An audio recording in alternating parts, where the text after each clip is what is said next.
حضرت ابوبکر صدیق کے دور میں قرآن مجید کتابی صورت میں موجود نہ تھا، اور پھر حضرت عمر کے دور میں بھی قرآن اس طرح کتابی شکل میں موجود نہ تھا۔ جمع قرآن کا کام تو حضرت ابوبکر کے زمانے میں شروع ہو گیا تھا دور خلافت، لیکن اس کی تکمیل ہوئی تھی حضرت عثمان غنی کے دور خلافت میں، اور آپ نے کوشش و کاوش و محنت کر کے پورے قرآن مجید کو ایک کتاب کی صورت میں دو گتوں کے درمیان جمع کرنے کا شرف حضرت عثمان غنی کے حصے میں آیا تھا۔ بلکہ یوں کہہ لیجئے کہ قرآن مجید کا پہلا نسخہ جو کتابی صورت میں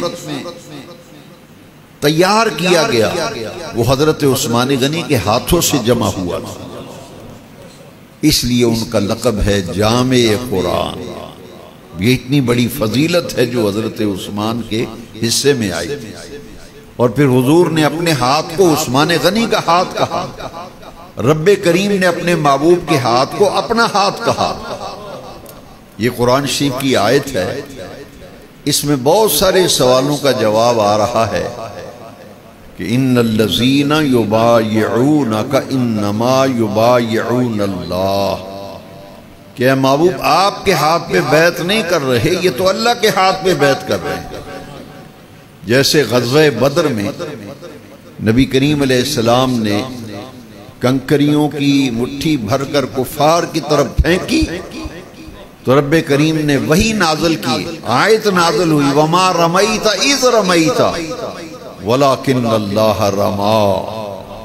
اے محبوب کریم یہ ریت اور کنکر کی مٹھی آپ نے نہیں پھینکی، یہ تو اللہ نے پھینکی ہے۔ اور اس آیت میں حضور کی بیعت کو عرش والے رب نے اپنی بیعت کہا۔ ایک مقام قرآن مجید کا اور اس پوری بات کو سمجھنے کے لیے قرآن میں حکم آیا کہ اطیعوا اللہ و اطیعوا الرسول۔ کنز الایمان فی ترجمۃ القرآن میں امام احمد رضا علیہ رحمہ نے ترجمہ کیا ہے کہ حکم مانو اللہ کا، حکم مانو اللہ کے رسول کا۔ حکم مانو اللہ کا اور حکم مانو اللہ کے، اکٹھا ذکر آیا۔ پھر اسی قرآن کے اندر فرمایا من یطیع الرسول فقد اطاع اللہ، جس نے رسول کا حکم مانا اس نے اللہ کا حکم مانا۔ ان کا پھینکنا اللہ کا پھینکنا، ان کی بیعت اللہ کی بیعت، ان کا حکم ماننا اللہ کا حکم ماننا۔ تو یہ حضور نے جو اپنے ہاتھ کو عثمان غنی کا ہاتھ کہا، یہ ایک بہت بڑی فضیلت ہے جو حضرت عثمان غنی کے حصے میں آئی تھی۔ اس کے بعد جو دوسری چیز ہے وہ یہ ہے کہ کسی نبی کی دو بیٹیاں یکے بعد دیگرے کسی ان کے صحابی کے نکاح میں نہیں آئیں، یہ فضیلت بھی اکیلے عثمان غنی کو حاصل ہوئی کہ نبی کریم علیہ السلام نے اپنی بیٹی اپنی صاحبزادی کا نکاح حضرت عثمان سے کیا۔ جب ان کا انتقال ہوا تو حضور نے اپنی دوسری صاحبزادی کا نکاح حضرت عثمان سے کر دیا۔ یکے بعد دیگرے دو بیٹیاں ان کے نکاح میں، اور اسی وجہ سے ان کا لقب ہو گیا ذی النورین، دو نوروں والے، کہ حضرت عثمان وہ ہیں جن کا لقب ہے ذی النورین، دو نوروں والے۔ حضور کی دو صاحبزادیوں کی بدولت ان کا لقب ذی النورین، دو نوروں والے، کیونکہ حضور کی ساری اولاد مبارک نور ہے، نبی پاک کی ساری اولاد مبارک نور ہے، اسی لیے ان کا لقب ذی النورین، دو نوروں والے۔ تیری نسل پاک میں ہے بچہ بچہ نور کا، تو ہے عین نور، تیرا سب گھرانہ نور کا۔ اور اسی لیے امام فرماتے ہیں ہو مبارک تجھ کو ذی النورین، جوڑا نور کا، نور کی سرکار سے پایا دوشالہ نور کا۔ یہ بہت بڑی فضیلت ہے کہ حضور کی 2 صاحبزادیاں حضرت عثمان غنی کے نکاح میں رہیں اور انہیں یکے بعد دیگرے، اور اس وجہ سے ان کا لقب ذی النورین ہو گیا۔ قرآن جمع کیا تو جامع قرآن ان کی صفت بن گئی۔ اور جب ان کا بھی انتقال ہو گیا، حضرت عثمان غنی کی پہلی زوجہ جو حضور کی بیٹی ہیں حضرت رقیہ، ان کا انتقال ہوا، حضور نے اپنی دوسری بیٹی ام کلثوم کا نکاح ان سے کر دیا۔ جب ان کا بھی انتقال سن 9 ہجری میں ہوا ہے، 2 ہجری میں حضرت رقیہ کا انتقال ہو گیا۔ سن 9 ہجری میں جب حضرت ام کلثوم کا انتقال ہوا تو نبی کریم علیہ السلام نے صحابہ سے فرمایا زوجو عثمان، عثمان کو رشتہ دو۔ فرمایا اگر میری 40 بیٹیاں بھی ہوتی اور وہ میں عثمان کے نکاح میں دیتا، ایک فوت ہو جاتی پھر دوسری کا نکاح کرتا، وہ فوت ہو جاتی تیسری کا کر دیتا، 40 بیٹیاں بھی ہوتی نا تو فرمایا میں سب کا نکاح عثمان سے ہی کرتا۔ فرمایا اب چونکہ میری اور بیٹی ہے کوئی نہیں، اس لیے فرمایا زوجو عثمان، عثمان کو رشتہ دو۔ اب یہ جو حضور نے فرمایا تو صحابہ کرام نے حضور سے پوچھا، حضور سے عرض کیا کہ آخر عثمان غنی میں ایسی کون سی فضیلت والی بات ہے یا خوبی یا وصف ہے کہ آپ فرماتے ہیں میری 40 بیٹیاں بھی ہوتی تو میں ایک ایک کر کے عثمان کے نکاح میں دے دوں۔ بلکہ ابن عساکر کے اندر جو حدیث ہے وہ ہے 100 بیٹیاں، کہ اگر میری 100 بیٹیاں بھی ہوتی فوت ہوتی جاتی تو ایک ایک کر کے میں سب کا نکاح عثمان غنی سے کرتا۔ صحابہ نے بڑا نازک سوال کیا کہ عثمان غنی میں ایسی کون سی خوبی ہے، وصف ہے کہ آپ فرماتے ہیں؟ نبی کریم علیہ السلام نے فرمایا من حیاء عثمان، من حیاء عثمان، عثمان غنی کے شرم و حیا کی وجہ سے میں ایک ایک کر کے سب کا نکاح عثمان غنی سے کر دیتا، اس لیے کہ حیا انسان کا ایک بہت بڑا وصف ہے۔ آج کوئی آدمی غلط بات کرے یا کسی سے کوئی ایسا کام ہو جائے جو انتہائی نامناسب ہو تو پاس بیٹھے ہوئے لوگ کیا کہتے ہیں؟ کچھ حیا کر، کیا کہتے ہیں؟ کچھ حیا۔ اور کسی اور سے اگر کوئی ایسا معاملہ پیش آ جائے تو لوگ کہتے ہیں ہمیں تیرے بڑوں کا حیا مار رہا، تیرے ساتھ ہم نبٹ لیتے لیکن تیرے بڑوں کا حیا مجھے مارتا ہے۔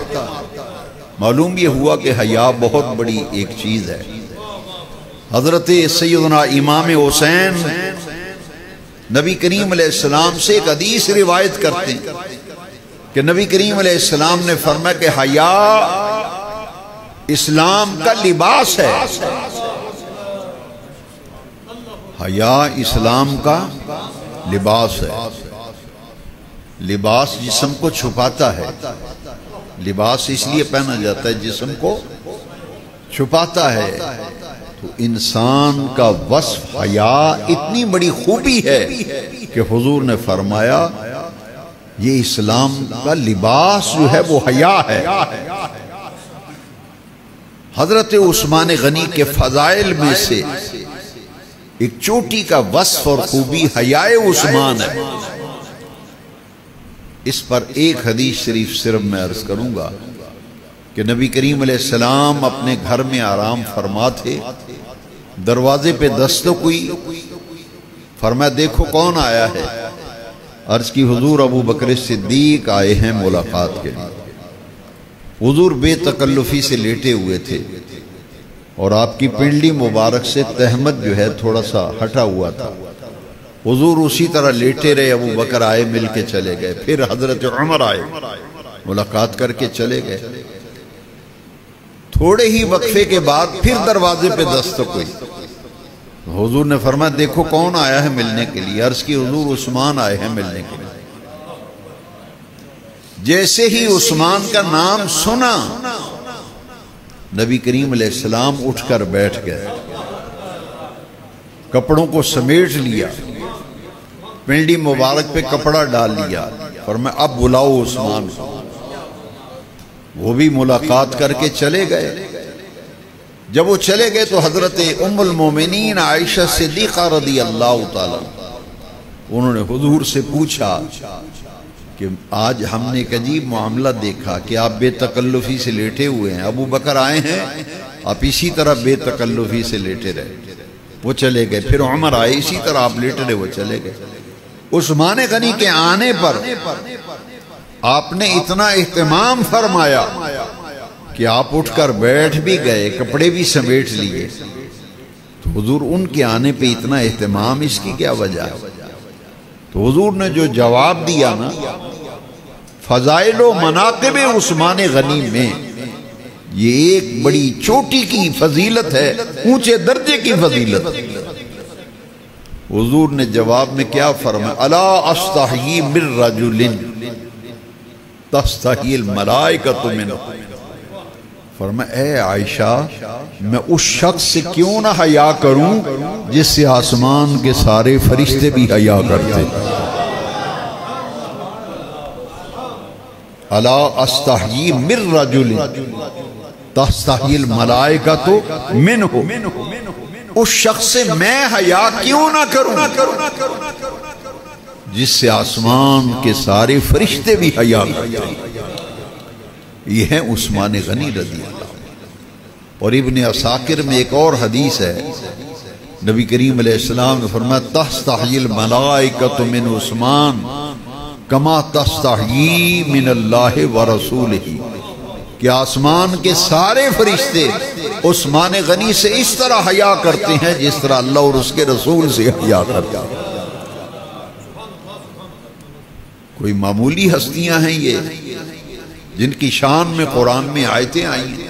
لقد رضی اللہ عن المؤمنین اذ یبایعونک تحت الشجرہ فعلم ما فی قلوبہم وانزل السکینۃ علیہم۔ یہ وہ آیتیں ہیں جو حضرت عثمان غنی کے حق میں، ان کی فضیلت میں، ان کی منقبت میں نازل ہیں۔ اور ان کے حیا کا یہ عالم ہے کہ نبی نور و رحمت تاجدار کائنات سید العالمین محمد رسول اللہ صلی اللہ علیہ وسلم فرماتے ہیں کہ آسمان کے سارے فرشتے عثمان غنی سے اس طرح حیا کرتے ہیں جس طرح اللہ اور اس کے رسول سے حیا کرتے ہیں۔ اور آج جس دور میں ہم گزر رہے ہیں یہ فتنوں کا زمانہ ہے، اس لیے آپ صرف سمجھنے کی کوشش کریں کہ صحابہ اور اہل بیت کے جو تعلقات ہیں، آپس میں ان کا جو معاملہ ہے، وہ 26ویں پارے میں قرآن مجید میں بیان کیا۔ محمد الرسول اللہ والذین معہ اشداء علی الکفار رحماء بینہم تراہم رکعا سجدا۔ 26ویں پارے میں سورہ فتح میں فرمایا اللہ کریم نے کہ محمد اللہ کے رسول ہیں صلی اللہ علیہ وسلم، اللہ کے والذین معہ، اور وہ جو لوگ آپ کے ساتھ ہیں، جو آپ کے والذین معہ، اور وہ لوگ جو میرے محبوب کے ساتھ ہیں، اشداء علی الکفار، کفر سے نفرت کرتے ہیں، کفر سے بیزار ہیں، کفر پر شدت کرتے ہیں، رحماء بینہم، آپس میں بڑے رحم دل ہیں، بڑے نرم دل ہیں۔ اب اس خوبی کو جب ہم دیکھتے ہیں، حضرت مولا علی کرم اللہ تعالی وجہ الکریم کی ایک روایت حدیث شریف میں آپ کو سنانا چاہتا ہوں کہ 18 ذی الحج حضرت عثمان کی شہادت ہے، اور 18 ذی الحج کو ہی نبی کریم صلی اللہ علیہ وسلم نے غدیر خم کے موقع پر صحابہ کے بھرے مجمع میں ایک اونچی جگہ پہ کھڑے ہو کر سیدنا مولا علی کرم اللہ تعالی وجہ کا ہاتھ پکڑ کر حضور نے فضا میں بلند کیا، اور جامع ترمذی میں یہ حدیث ہے، حضور نے صحابہ کے بھرے مجمع میں فرمایا من کنت مولاہ فہذا علی مولاہ، فرمایا لوگوں سن لو، جس کا میں مولا اس کا علی مولا، من کنت مولاہ فہذا علی مولا، جس کا میں مددگار اس کا علی مددگار، جس کا میں مولا اس کا۔ میں اپنے تمام نوجوانوں سے، اپنے بچوں اور بزرگوں سے عرض کروں گا، اس روایت کو میں تھوڑی سی آپ کی توجہ چاہتا ہوں۔ آپ کی بہت سی غلط فہمیاں جو انٹرنیٹ کے ذریعے پھیلائی جاتی ہیں اور لوگ اس کا بڑا پروپیگنڈا کرتے ہیں، جب اس حدیث کو آپ سنیں گے ہر قسم کی غلط فہمی دور ہو جائے گی، اور آپ کہنے پہ مجبور ہو جائیں گے کہ ہم سنتے کیا ہیں اور حقیقت کیا ہے، ہم سنتے کیا ہیں اور حقیقت۔ سنو، بڑے غور سے سننا، جب حضور نے مولا علی کے مولا ہونے کا اعلان کیا تو سب سے پہلے مبارک دینے والا کون تھا؟ سب سے پہلے مبارک دینے والا کون تھا؟ اس کا نام عمر بن خطاب ہے۔ یہاں لوگ لڑائیاں کرا رہے ہیں، ان کے جھگڑوں کے تذکرے کرتے ہیں، جبکہ حقیقت حال یہ ہے کہ حضور فرمائے من کنت مولاہ فہذا علی مولا، جس کا علی مولا اس کا میں مولا۔ سب سے پہلے مبارک دینے والے کا نام عمر فاروق اعظم ہے رضی اللہ عنہ۔ کون کہتا ہے ہم تم میں جدائی ہوگی، یہ ہوائی تو کسی دشمن نے اڑائی ہوگی۔ بھئی گواہی رب کا قرآن دے رہا ہے، رحماء بینہم، تم صحابہ اور اہل بیت میں لڑائیاں کرا رہے ہو تو رب کا قرآن سچا ہے، قرآن کہتے ہیں رحماء بینہم، یہ آپس میں بڑے ہی باہم شیر و شکر ہیں، باہم شیر و شکر ہے۔ اور ان کا عالم یہ ہے کہ مبارک دینے والے کون ہیں؟ حضرت عمر بن خطاب رضی اللہ عنہ۔ آج حضرت عثمان کا لقب ذی النورین ہر کوئی کہتا ہے، جو نبی کریم علیہ السلام کو وہ طبقہ اور وہ لوگ جو حضور کی نورانیت کا انکار کرتے ہیں، جو حضور کو تو نور نہیں مانتے، لیکن وہ بھی جب حضرت عثمان کا نام لیتے ہیں تو کہتے ہیں ذی النورین۔ میں نے کہا عجب تماشا ہے، بیٹیوں کو نور مانتے ہو، باپ کو نور نہیں مانتے۔ وہ بھی سب مولوی گلا پھاڑ پھاڑ کہیں گے عثمان ذی النورین، تو میں کہوں گا تعجب ہے تمہارے اوپر کہ بیٹیوں کو نور مانتے ہو اور باپ کو نور نہیں مانتے، جن کی وجہ سے نور ہے۔ لیکن یہ روایت بھی ایک یہ روایت سنی نا کہ مولا علی کی ولی مولا ہونے کا جب اعلان کیا تو مبارک دینے والے کون ہیں؟ فاروق اعظم رضی اللہ عنہ۔ اب یہ حضرت عثمان کو جو ذی النورین آپ کہتے ہیں، ہر کوئی کہتا ہے کہ عثمان ذی النورین، دو نوروں والا۔ اب روایت سننا، اس کے راوی ہیں مولا علی۔ خدا کے لیے غلط فہمیاں دور کرو، ان ہستیوں کے بارے میں دل صاف کرو، ان ہستیوں کے بارے میں دل میں میل نہ رکھو، بغض نہ رکھو، عناد نہ رکھو۔ اب یہ روایت سنو گے اور غلط فہمیاں دور ہوں گی۔ حضرت مولا علی راوی ہیں، فرماتے ہیں کہ آسمان کے فرشتے جب بھی عثمان کی کوئی بات کرتے ہیں تو عثمان کہہ کے بات نہیں کرتے، ذی النورین کہہ کے بات کرتے۔ اس کے راوی مولا علی ہیں۔ مولا علی فرماتے ہیں کہ فرشتے، بلکہ حدیث کے لفظ ہیں مالائے اعلیٰ، مالائے اعلیٰ کے فرشتے جب بھی عثمان کی کوئی بات کرتے ہیں تو عثمان کہہ کے بات نہیں کرتے، ذی النورین کہہ کے بات کرتے۔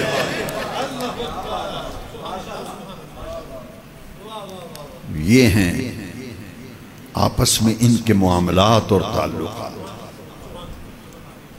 اور مولا علی کی جب شادی تھی، حضور نے اپنی بیٹی کا رشتہ دیا نا مولا علی کو، زہرا پاک کا۔ حضور نے فرمایا علی کو شادی کا انتظام کرو۔ شادی کا فرمایا کچھ مال پانی ہے شادی کے لیے یا نہیں؟ حضرت علی نے کیا جواب دیا تھا؟ حضور ایک زرہ ہے میرے پاس بس۔ فقر علی، تاجدار اقلیم فقر تھے حضرت مولا علی۔ کہا میرے پاس تو بس حضور ایک زرہ ہے، اس کے سوا کچھ نہیں۔ حضور نے فرمایا پھر ایسا کرو کہ زرہ بیچو اور شادی کا انتظام کرو اپنا۔ حضرت مولا علی زرہ بیچنے گئے منڈی میں۔ حضرت عثمان غنی تاجر تھے، سوداگر تھے، وپاری تھے، منڈی میں بہت بڑا کاروبار تھا۔ انہوں نے جب دیکھا کہ علی آئے ہیں، پوچھا علی کیسے آئے ہیں؟ انہوں نے فرمایا کہ حضور نے فرمایا کہ شادی کا بندوبست کرو، تیاری کرو، اب زرہ بیچنے آیا ہوں۔ تو آپ نے فرمایا کتنے کی بیچنی آپ نے؟ فرمایا ریٹ لگوا لو، مارکیٹ کا جو ریٹ ہے وہ لگائیں اور مجھے یہ میں بیچنا چاہتا ہوں۔ 450 مسقال چاندی میں وہ زرہ حضرت عثمان غنی نے خرید لی۔ زرہ خرید کے اس کی پیمنٹ کر دی حضرت مولا علی کو کہ یہ آپ زرہ میں نے خرید لی ہے، یہ لیں آپ پیسے۔ حضرت مولا علی جب پیسے لے کے جانے لگے، ظاہر بات ہے زرہ خریدی حضرت عثمان نے، مالک تو حضرت عثمان ہو گئے نا۔ جب مولا علی جانے لگے تو حضرت عثمان غنی نے آواز دی، فرمایا ذرا گل سن دے جایا جے، میری ایک گل سن کے جایا جے۔ اس سے مولا علی واپس آ گئے۔ جی عثمان خیر ہے؟ فرمایا یہ زرہ میں نے خرید لی، آپ نے بیچ دی؟ فرمایا ہاں میں نے بیچ دی، آپ نے خرید لی۔ اس کا مالک اب میں ہوں؟ کہا آپ مالک ہیں۔ فرمایا آپ کی شادی کے موقع پر یہ میری طرف سے تحفہ قبول فرمائے، یہ زرہ میں آپ کو تحفے میں پیش کرتا ہوں۔ تو اب ان میں کوئی اگر لڑائیاں کراتا ہے نیٹ پہ بیٹھ کے تو ہم کہیں گے کہ خدا کے لیے زبان بند کر، قرآن حدیث تو ان کے باہم شیر و شکر ہونے کا اعلان کر رہا ہے۔ یہ تو ایک دوسرے سے محبت ہی بڑی کرتے تھے۔ اور ایک روایت میرا دل چاہتا ہے میں اور سنا دوں کہ حضرت عائشہ صدیقہ جن کی شان میں 18 آیتیں ہیں قرآن میں، انٹرنیٹ میں کچھ کتوں کی طرح بھونکتے ہیں حضرت عائشہ صدیقہ کو۔ میرے نوجوان بیٹوں، بھائیوں، بزرگوں، غور سے سننا، ایک آیت نہیں 18 آیتیں۔ سورہ نور کے اندر حضرت عائشہ صدیقہ پر جب منافقوں نے تہمت لگائی، کسی پہ جھوٹا الزام تہمت لگے، گھر والے صفائی دیتے ہیں، محلے والے صفائی دیتے ہیں، پڑوسی صفائی دیتے ہیں، نان کے دانت کے صفائیاں دیتے ہیں۔ نوجوانوں، اماں عائشہ صدیقہ وہ ہیں جن پہ منافقوں نے تہمت لگائی، صفائیاں عرش والے رب نے دی۔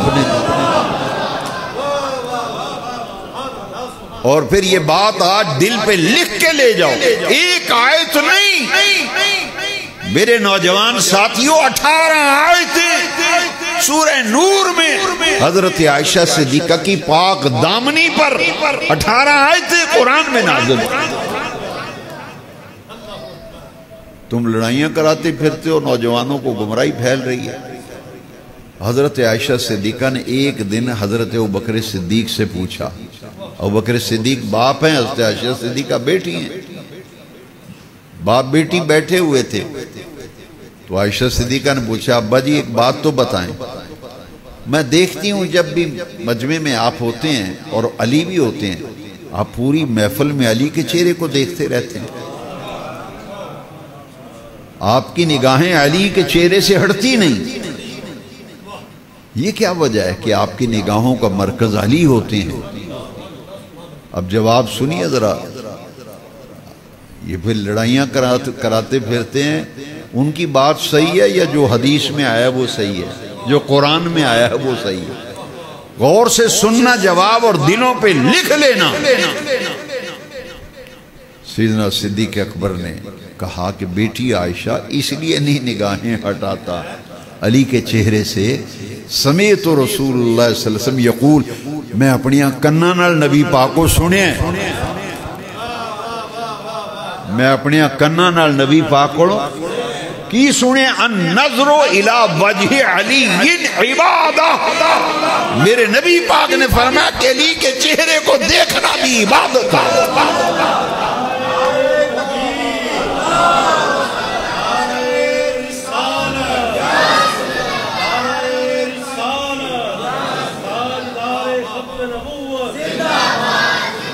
علی کے چہرے کو دیکھنا عبادت ہے. تو میں زیارت نہیں کرتا, میں عبادت کرتا ہوں. چہرہ دیکھنا زیارت ہے نا. آپ زیارت ہی کرتے رہتے ہیں, کرتے نہیں, زیارت نہیں کرتا, میں عبادت کرتا ہوں. کیونکہ حدیث ہے آمنہ کے لال کا فرمان ہے, النظر الی وجہ علی عبادہ. لوگوں علی کے چہرے کو محض تکنا اور دیکھنا عبادت ہے. تو جب روایت کرنے والے سیدنا صدیق اکبر ہوں اور علی کو مبارک دینے والے ان کے مولا ہونے کا اعلان ہو, تو مبارک دینے والے سب سے پہلے فاروق اعظم ہوں. کن لفظوں سے مبارک دی؟ اگر مجھے نہیں پتا کہ کسی کو کوئی خوشخبری ملی کہ نہیں. جب مٹھائی کا ڈبہ لے کے آتا ہے نا, تو میں پوچھتا ہوں یہ کس خوشی میں لائے ہیں, یہ جو مٹھائی لائے ہیں یہ کس خوشی میں لائے ہیں؟ وہ کہتا ہے جی رب دا بڑا کرم ہوا ہے, رب نے پتر دیتا ہے, بیٹا ہوا ہے میرے ہاں. جس کی اولاد نہیں ہوتی اس کی پہلی بیٹی بھی ہو جائے نا, وہ بھی مٹھائی لے کے آتا ہے. کہتا جی تواڈی دعا نال رب نے رنگ لا چھڑیا ہے, تھی ہوئی تواڈی دعا نال, مٹھائی لے کے آیا. تو کن لفظوں سے مبارک. پھر لوگ کہتے ہیں بڑی بڑی مبارک ہوئے, تیرا بوٹا لگ گیا, بیٹا ہوا ہے تیرا بوٹا لگ گیا. تبھی تو کہتے ہیں انشاءاللہ کسی دا کوئی ہوئے. تمہیں پتہ ہی نہیں اولاد کتنی بڑی نعمت ہے. قدر کرو, قدر کرو. انشاءاللہ کسی دا دنیا تو کوئی ہوئے. ایسے نہیں. حضرت ابراہیم علیہ السلام نے بھی 80 سال سے زیادہ عمر ہے, کہا یا اللہ بوڑھا ہو گیا ہوں, یہ جو میں نے کام کیا میرے بعد کون سنبھالے گا. دعا مانگی رب ہب لی من الصالحین, یا اللہ جس عمر میں اولاد ہوتی ہے وہ تو گزر گئی, لیکن میں دعا کرتا ہوں تو قادر مطلق ہے. اب مجھے ضرورت محسوس ہوتی ہے کہ میرے بڑھاپے کی کوئی بیساکھیاں ہوں, یا اللہ مجھے نیک اولاد دے دے. اب یہ معمولی بات ہے مبارک دینا. کن لفظوں سے مبارک دی سنو ذرا.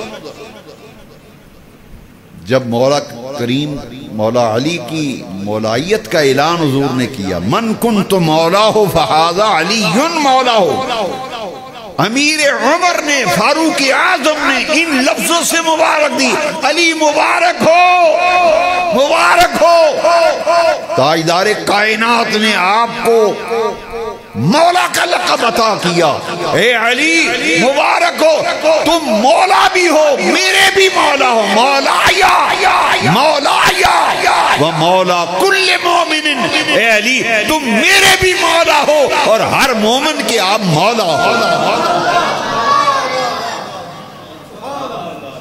جو خطاب کا بیٹا عمر فاروق اعظم, جس کے متعلق حضور جن کی شہادت یکم محرم کے حضور نے فرمایا لو کان بعدی نبی لکان عمر, میرے بعد اگر کوئی نبی آنا ہوتا تو عمر بن خطاب نبی ہوتا.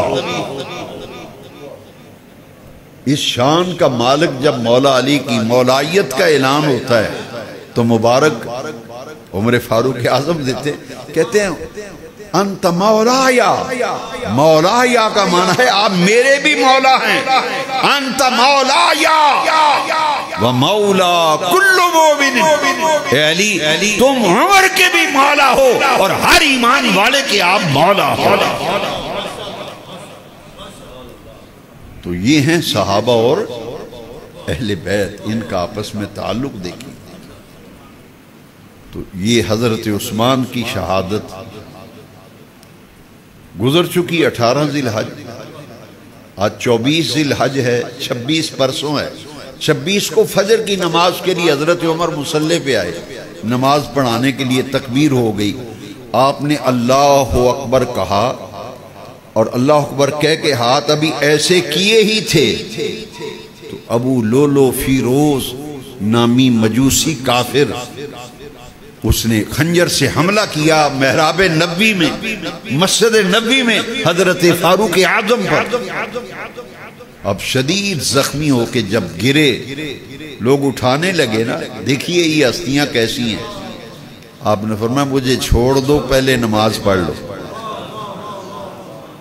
مجھے چھوڑ دو پہلے نماز پڑھو۔ حضرت عبد الرحمن بن عوف رضی اللہ عنہ جو پہلی صف میں کھڑے تھے حضرت عمر کے پیچھے، انہیں فرمایا کہ آپ نماز پڑھائیں، مجھے چھوڑ دو میری حالت پہ، نماز نہ رہ جائے، نماز پڑھو۔ ہماری شادیاں ہوں تو ہماری نمازیں ضائع، بیٹے نے بیرون ملک جانا ہے، ایئرپورٹ چھوڑنے جانا ہے تو ساری نمازیں غائب۔ یہاں زخمی ہو کے گرے پڑے ہیں، کہتے ہو مجھے چھڑ دیو، نماز پڑھو، پہلا نماز پڑھو۔ عبد الرحمن بن عوف انہوں نے مختصر قرات، چونکہ موقع ایسا ہو گیا نا، حادثہ پیش آ گیا، لمبی قرات نہیں کی، حضرت عبد الرحمن بن عوف نے چھوٹی چھوٹی آیتیں پڑھ کے جلدی نماز پڑھا دی، حضرت عمر کو سنبھالا۔ 4 دن آپ شدید زخمی حالت میں پڑے رہے اور محرم کی پہلی تاریخ کو آپ اللہ کے ہاں پہنچ گئے۔ حضرت عمر وہ ہیں کہ حضرت عائشہ صدیقہ رضی اللہ تعالیٰ عنہ نے نبی پاک سے پوچھا کہ حضور جتنے آسمان کے ستارے ہیں، آپ کی امت میں کوئی ایسا بندہ ہے جس کی نیکیاں اتنی ہوں جتنے آسمان کے ستارے ہیں؟ حضور نے فرمایا ہاں میری امت میں ایک شخص ہے، اس کا نام عمر بن خطاب ہے، اس کی اتنی نیکیاں ہیں جتنے آسمان کے تارے ہیں۔ انہوں نے عرض کی حضور این حسنات و ابی بکر، میرے ابا جان ابو بکر کی نیکیاں ان کا درجہ کیا ہے؟ حضور نے فرمایا عائشہ عمر کی ساری نیکیاں تیرے باپ ابو بکر کی ایک نیکی کے برابر ہے، ابو بکر کی ایک نیکی عمر فاروق کی ساری نیکیوں کے برابر۔ محدثین نے لکھا کہ غالب گمان یہ ہے کہ وہ کون سی نیکی ہے اتنی بڑی نیکی جو فاروق اعظم کی ساری نیکیوں کے برابر ہے؟ کہتے ہیں یہ لگتا یہ ہے کہ یہ وہ نیکی ہے جس کا ذکر عرش والے رب نے قرآن میں کیا ہے۔ ثانی اثنین اذ ہما فی الغار اذ یقول لصاحبہ لا تحزن ان اللہ معنا، وہ نیکی غار والی نیکی ہے۔ حضور نبی کریم علیہ السلام نے فرمایا ابو بکر انت صاحبی فی الغار و صاحبی علی الحوض، ابو بکر تو غار میں بھی میرا ساتھی ہے، قیامت کے دن حوض کوثر پہ بھی میرا ساتھی ہوگا۔ تو غار میں بھی میرا ساتھی ہے، قیامت کے دن حوض کوثر پہ بھی تو میرا ساتھی ہو۔ کہتے ہیں غالب گمان یہ کہ غار والی نیکی جس کا ذکر عرش والے رب نے قرآن میں کیا، تو یہ ہستیاں، ان کے مقام، ان کا مرتبہ اس قدر بلند و بالا، اور آپس میں ان کی محبت۔ حضرت فاروق اعظم مسجد نبوی میں شہید ہوئے، مدینہ شریف میں شہید ہوئے، اور یاد رکھیے شہادت اتنا بڑا منصب ہے کہ حضرت عمر نے رب سے شہادت مانگ کر لی۔ یکم محرم کو شہید ہوئے نا، تو پہلا جو مہینہ اس سے پہلا مہینہ ہے، آخری مہینہ اسلامی سال کا، وہ ہے ذی الحجہ۔ اس مہینے میں حج کر کے آئے حضرت عمر، حج کر کے آئے اور محرم کی 26 ذی الحجہ کی 26 کو قاتلانہ حملہ ہوا، یکم محرم کو شہید ہو گئے۔ جب حج سے واپس آ رہے تھے نا تو آپ نے میدان عرفات میں لیٹے ہوئے تھے، آسمان کی طرف دیکھ کر ایک دعا مانگی تھی، اللہم اجعل موتی شہادتاً فی سبیلک وفی بلد رسولک، اے اللہ مجھے اپنے راستے میں شہادت کی موت عطا کر اور اپنے محبوب کے شہر مدینہ منورہ میں شہادت کی موت دے۔ عثمان غنی قرآن پڑھتے ہوئے شہید ہوئے، عثمان غنی قرآن پڑھتے ہوئے شہید ہوئے، اور حضرت عمر نماز پڑھتے ہوئے شہید ہوئے۔ کیسی ہستیاں ہیں یار! قیامت کے دن عثمان وہ ہے جس کی شہادت کی گواہی اللہ کا قرآن دے گا، عمر وہ ہے جس کی شہادت کی گواہی نماز دے گی، جس کی شہادت کی گواہی مسجد نبوی کے در و دیوار دیں گے، جس کی شہادت کی گواہی محراب نبی دے گا۔ وہ قرآن پڑھتے ہوئے شہید ہوئے، حضرت عمر نماز پڑھتے ہوئے شہید ہوئے۔ اللہ مجھے اپنے راستے میں شہادت کی موت دے۔ محبوب کے شہر مدینے میں موت آئے، رب نے مدینے کی موت بھی دی اور شہادت دی محراب نبوی کی۔ اب ان کا لقب کیا ہے؟ حضرت عثمان کا لقب ہے شہید مدینہ، مظلوم مدینہ، شہید مدینہ۔ عثمان کا لقب ہے، عمر کا لقب ہے شہید محراب نبوی، شہید محراب نبوی، حضور کے محراب میں شہید۔ اور 10 محرم کربلا شریف سن 61 ہجری میں نواسہ سید الابرار سیدنا امام حسین بن علی رضی اللہ تعالیٰ عنہ وسلام اللہ علیہ، آپ نے عظیم شہادت قبول فرمائی۔ حضرت عثمان غنی کی شہادت، حضرت عمر کی شہادت، حضرت حسین کی شہادت جب میں حدیثوں میں پڑھتا ہوں تو میں حیران ہوتا ہوں، یہ تینوں شخصیتیں وہ ہیں جن کی شہادت کی خبر ڈائریکٹ بلا واسطہ، ڈائریکٹ ان تینوں کی شہادتوں کی خبر نبی نور و رحمت تاجدار کائنات نے اپنی زبان سے پہلے ہی ان کے شہید ہونے کی خبر دے دی تھی۔ حضرت امام حسین کے بارے میں حضور نے فرمایا تھا، اتانی جبرائیل فاخبرنی ان امتی ستقتل ابنی ھذا، ابھی جبریل آئے ہیں مجھے خبر دے گئے ہیں کہ میری امت میرے اس بیٹے کو شہید کر دے گی۔ شہادت حسین کی خبر بھی حضور نے دی، شہادت عمر کی خبر بھی حضور نے دی، شہادت عثمان کی خبر بھی حضور نے دی، جن کو حضور کی زبان سے شہید کا لقب ملا۔ اور یہ امام حسین تو وہ ہستی ہیں اہل بیت اطہار۔ صحابہ کی فضیلت سنی آپ نے، اب ذرا اہل بیت کی فضیلت سن لیں۔ 22واں پارہ ہے سورہ الاحزاب کی آیت نمبر 33، 33 نمبر آیت سورہ الاحزاب کی 22ویں پارے میں، انما یرید اللہ لیذہب عنکم الرجس اہل البیت ویطہرکم تطہیرا۔ اہل بیت کا معنی ہے گھر والے، اہل میں نے والے، بیت کا معنی گھر، گھر والے، تو اس سے مراد نبی پاک کے گھر والے، حضور کے۔ اللہ کریم فرمائے اے نبی کے گھر والو، اللہ یہی چاہتا ہے، اللہ یہی چاہتا ہے تم سے ہر قسم کی نجاست اللہ کریم دور کرنا چاہتا ہے۔ وَيُطَحِّرَكُمْ تَطْهِيرًا، رب چاہتا ہے کہ تمہیں خوب خوب صاف ستھرا اور پاکیزہ رکھے۔ ان کی طہارت کا اعلان عرش والے رب نے 22ویں پارے میں سورہ الاحزاب کی آیت نمبر 22 میں اہل بیت کی طہارت کا ذکر کیا۔ اس لیے ہم کہتے ہیں علی پاک، زہرا پاک، حسن پاک، حسین پاک، اس لیے کہتے ہیں کہ قرآن میں ان کے حق میں آیت آئی، انما یرید اللہ لِيُذْحِبَ عَنْكُمُ الرِّجْسَ أَهْلَ الْبَيْتِ وَيُطَهِّرَكُمْ تَطْهِيرًا۔ ہر قسم کی گندگی، نجاست، آلودگی، آلائش اللہ دور رکھنا چاہتا ہے۔ اللہ نے ارادہ فرمایا، وہی چاہتا ہے کہ دور رکھے۔ وَيُطَهِّرَكُمْ تَطْهِيرًا، تمہیں صاف ستھرا رکھے، خوب پاک رکھے۔ ان کی اسے کہتے ہیں آئے تطہیر۔ حضور کی تمام ازواج مطہرات یہ حضور کے اہل بیت ہیں، لیکن حضور ایک دن گھر سے چادر لے کے آئے۔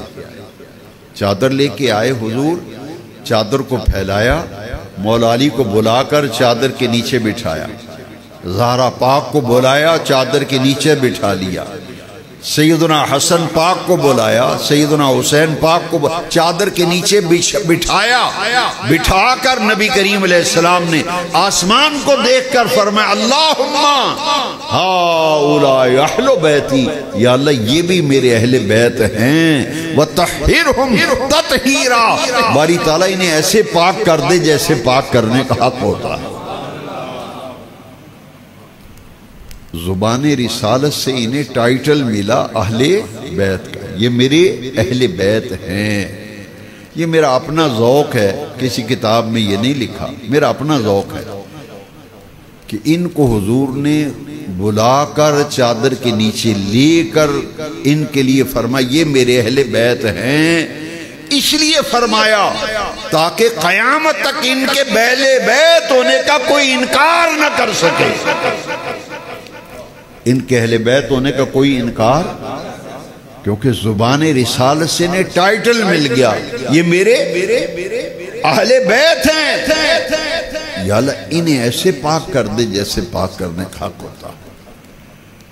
تو اہل بیت اور صحابہ اہل سنت و جماعت کی یہی خوبی ہے کہ ہم حضور کے صحابہ کے بھی نیاز مند ہیں، اخلاص کیش ہیں، اور حضور کے اہل بیت کے بھی غلام ہیں۔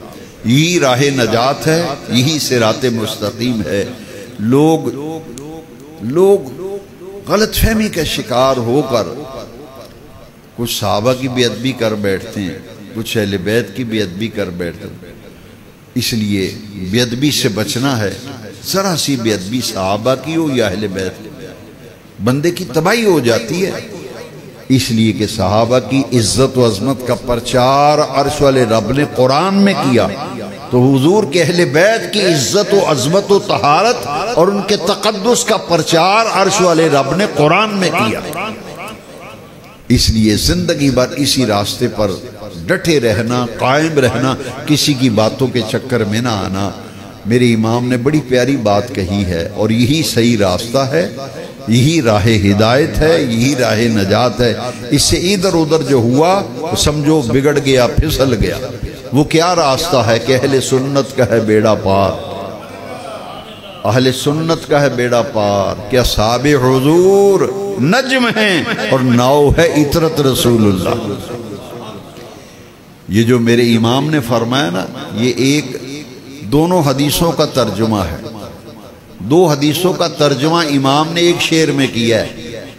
اہل سنت کا ہے بیڑا پار کہ اصحاب حضور نجم ہیں، یہ ایک حدیث کا ترجمہ ہے، نجم ہے۔ اور حضرات اہل بیت اطہار اور ناؤ ہے عطرت رسول اللہ کی، ناؤ ہے، یہ ایک حدیث کا ترجمہ ہے۔ اس لیے میں لوگوں سے کہتا ہوں کہ ہمیں اپنے امام پر اس لیے فخر ہے، نعت خان جب کسی کا بھی کلام پڑھے نا، اعلیٰ حضرت کے علاوہ کسی شاعر کا کلام پڑھے، اس کی اپنی سوچ، اپنا تخیل شاعر کا ہونا ممکن ہے، لیکن امام کے کلام میں اتنی خوبی ہے کہ جس اعلیٰ حضرت کے شعر کو پڑھیں گے یا کسی قرآن کی آیت کا ترجمہ ہوگا یا حدیث کا ترجمہ یا مفہوم ہوگا۔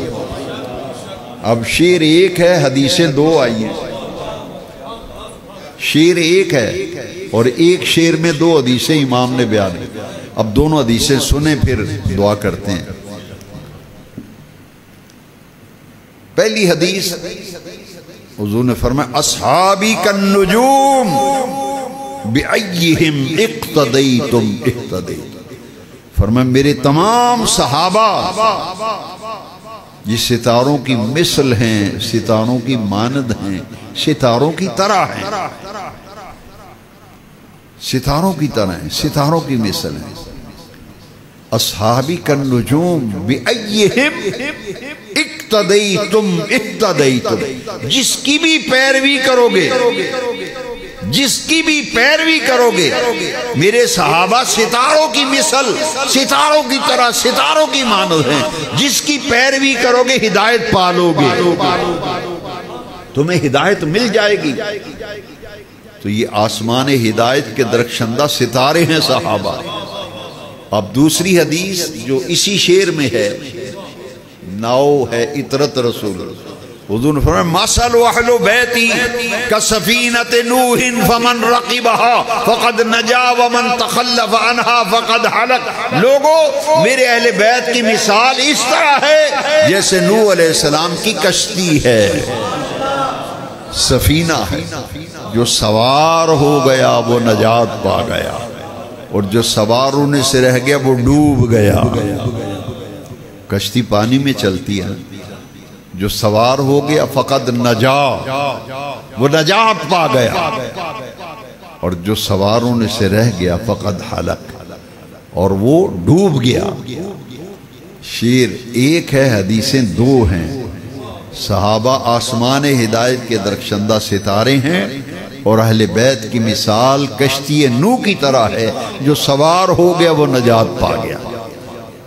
نجات کا دار و مدار قرآن و حدیث کی تعلیمات پر عمل کرنا ہے، صحابہ کا احترام، اہل بیت کی عزت و احترام و ادب، ان چیزوں کو ملحوظ خاطر رکھیے۔ خاص طور پر محرم شریف ذی الحج میں کہیں ایسا نہ ہو کسی صحابی کے بارے میں اگر ذرا سی بات دل میں بدگمانی پیدا ہو گئی تو پھر سننا، حضور نے فرمایا لا تسبوا اصحابی اللہ اللہ فی اصحابی، لوگو میرے صحابہ کے معاملے میں اللہ سے ڈرو، میرے صحابہ کو برا بھلا مت کہنا۔